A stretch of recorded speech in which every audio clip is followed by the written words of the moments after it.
পশ্চিমবঙ্গে এই শাহজাহানদের বাড়বাড়ন্ত হয়েছে তৃণমূলে অভিষেক ব্যানার্জি শুভেন্দু অধিকারীদের যৌথ ট্রেনিংয়ে। এখন শুভেন্দু বাবুরা দায় ঝেড়ে ফেলতে পারেন না। আসলে গোটা তৃণমূলের চেয়ারের পায়া হচ্ছে এই ধরনের সমাজবিরোধীরা। এরা বিভিন্ন এলাকায় তৃণমূলকে শুধু ভোট নয়, যাবতীয় সম্পদের উপর দখলদারিত্ব এনে রাখে। ফলত সেই জায়গা থেকে শাহজাহানরাই তৃণমূলের অ্যাসেট, এবং শাহজাহানকে পুলিশ ধরতে পারবে না। সর্ষের মধ্যে ভূত লুকিয়ে থাকলে আর ধরবে কী করে?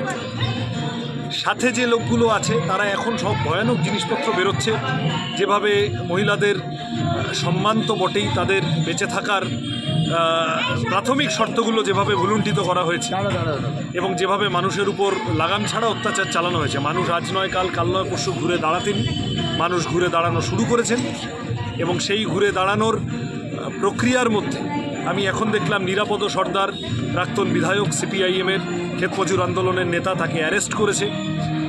এই করে আটকানো যাবে না। আজকে ছাত্র যুব মহিলারা গিয়েছে। সন্দেশখালির বার্তা, প্রতিরোধের বার্তা গোটা রাজ্য জুড়ে ছড়িয়ে পড়বে, এবং তৃণমূল যদি সমঝে যায় ভালো, যদি না সমঝায় তাহলে গোটা রাজ্য জুড়ে একের পর এক সন্দেশখালি তৈরি হবে। একের পর এক শাহজাহান, উত্তম, শিবু, তাদের একের পর এক পোল্ট্রিতে মানুষের বিক্ষোভ আছড়ে পড়বে, একের পর এক বাড়িতে মানুষের বিক্ষোভ আছড়ে পড়বে। আমরা চাই গণতন্ত্রের পথে সকলে হাঁটুন, কিন্তু তৃণমূল যে পরিমাণ অত্যাচার করেছে, নিউটন শিখিয়েছে যে প্রতিটি ক্রিয়ার বিপরীত প্রতিক্রিয়া থাকে। ফলত মানুষের এই প্রতিরোধ তৃণমূল যদি সমঝে না যায় আগামী দিনে বাড়বে। এটাই সন্দেশখালির মেসেজ। আর একটা জিনিস জিজ্ঞেস করছি, যেটা এখনকার ছাত্র সমাজ ওই নিয়ে কী ভাবছে? ছাত্ররা আজকে গিয়েছে তো, এসএফআই রাজ্য কমিটির নেতারা তারা আজকে গিয়েছে, ডিওয়াইএফআই মহিলা সমিতি সবাই মিলে। এটা তো গণতন্ত্র বাঁচানোর লড়াই। কলেজ ক্যাম্পাসের ভিতরে যেভাবে গণতন্ত্র ভুলুণ্ঠিত করা হয়েছে, যেভাবে দিনের পর দিন অন্য সংগঠনের ছাত্রদের কথা বলতে দেওয়া হয়নি, সেটারই আরেকটু ম্যাগনিফাইড পিকচার হলো সন্দেশখালিতে শাহজাহানরা যেটা করেছে, পঞ্চায়েতে বলুন, বিধানসভায় বলুন, যে কোনো ভোটের সময়। তো ফলত এই ইডিসিবিআইয়ের লোক গেল, তাদের উপর যে ধরনের আক্রমণ করলো।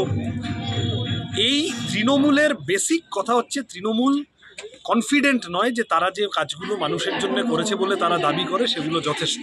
তৃণমূল কনফিডেন্ট নয় যে তারা এইগুলো করার পরেও মানুষ তাদের ভোট দেবেন, কারণ মানুষের সামনে তৃণমূলের ধাপ্পাবাজিটা ধরা পড়ে গেছে যে তুমি আমাকে 500 টাকা 1000 টাকা দিচ্ছ, আর পার্থ চ্যাটার্জিদের জন্য কোটি কোটি টাকা তুমি লুকিয়ে দিচ্ছ ফ্ল্যাটের তলায়, খাটের তলায়।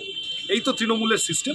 ফলত মানুষের ক্ষোভ, সেই ক্ষোভ আস্তে আস্তে পুঞ্জীভূত হচ্ছে, প্রশমিত করার উপায় নেই। এই যা দুর্নীতি এবং দুষ্কৃতির চক্র তৈরি হয়েছে তা মানুষ আগামী দিনে ভেঙে বেরোবেন, এবং এই লড়াইতে ছাত্ররা অবশ্যই সামনের সারিতে থাকবে। এইটাই সন্দেশখালি সামগ্রিকভাবে আমাদের বোঝাচ্ছে।